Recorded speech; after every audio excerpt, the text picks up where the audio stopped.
ख्रिस्त में प्यारे माता पिता भाई और बहनों, माता कलीसिया हम सबों को विभिन्न मूल्यों से अवगत कराती है, जैसे पवित्रता, शुद्धता, क्षमा, न्याय इत्यादि।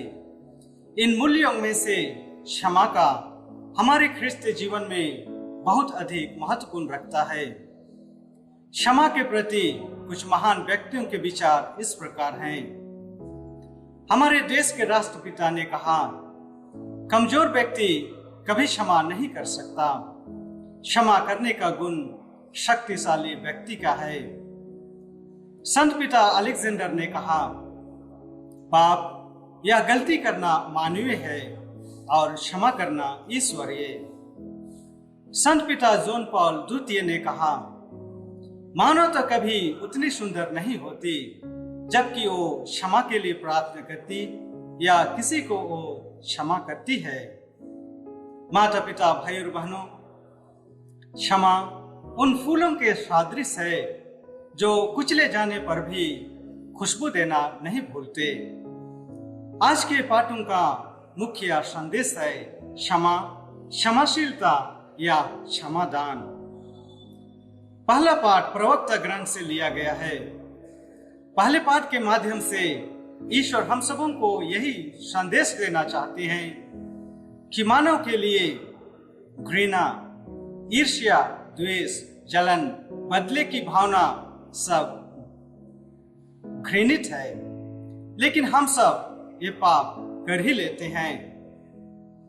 ईर्ष्या, द्वेष, जलन, बदले की भावना जैसे पोशाक पहन के हम ईश्वर को गिड़गिड़ाते हैं, उनसे विनती करते हैं, प्रार्थना करते हैं, कुछ पाने की आशा करते हैं, लेकिन ईश्वर इन सभी कार्यों को आज व्यर्थ बतलाते हैं, क्योंकि वे हमारे आंतरिक और बाह्य रूपों को भलीभांति जानते हैं।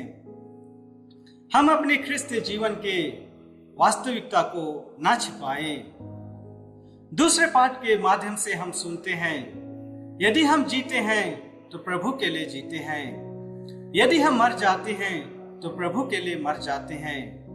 कहने का तात्पर्य यही है कि जब हम इस ख्रिस्तीय जीवन में पवित्रता, शुद्धता, प्रेम, न्याय, क्षमा जैसे गुणों का प्रयोग करते हुए जीते हैं, तब इस जीवन में सुख चैन तो मिलती ही है, लेकिन मरने के बाद भी स्वर्ग का राज्य हमारे लिए अनमोल पुरस्कार बन जाते हैं।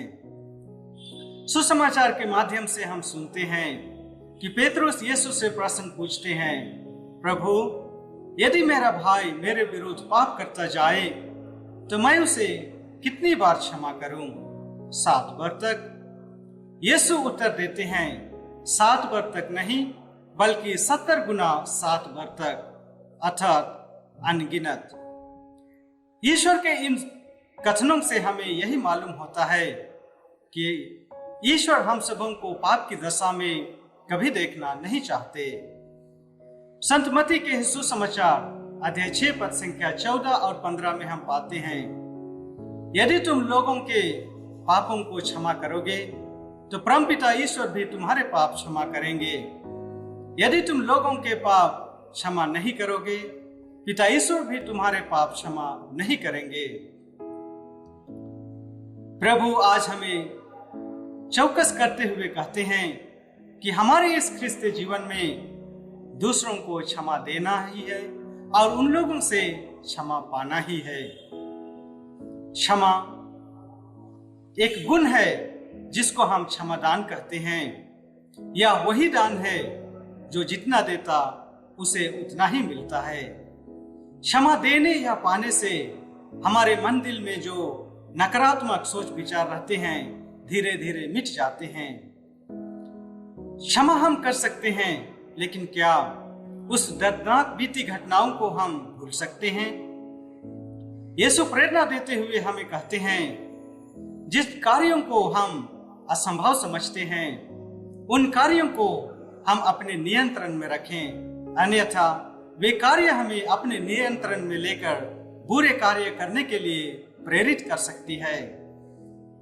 क्षमा देने या पाने से कोई बड़ा या छोटा नहीं होता, बल्कि ईश्वरीय कृपा प्राप्त होती है। क्षमा देने या पाने से हमारे शरीर के तंत्रिका तंत्र शुद्ध हो जाते हैं। क्षमा देने या पाने से हमारे मन दिल में जो बुरे विचार रहते हैं नकारात्मक से सकारात्मक में परिणत हो जाते हैं। इसलिए भाई और बहनों, हम पुनः याद करें, कमजोर व्यक्ति कभी क्षमा नहीं कर सकता। क्षमा करना शक्तिशाली व्यक्ति का गुण है। पिता ईश्वर से आज हम प्रार्थना करें कि हमारे इस ख्रिस्ती जीवन में हम आध्यात्मिक रूप से शक्तिशाली बने। ईश्वर की आशीष और कृपा से हम दूसरों को क्षमा दे सके और उनसे क्षमा प्राप्त कर सकें। आमीन।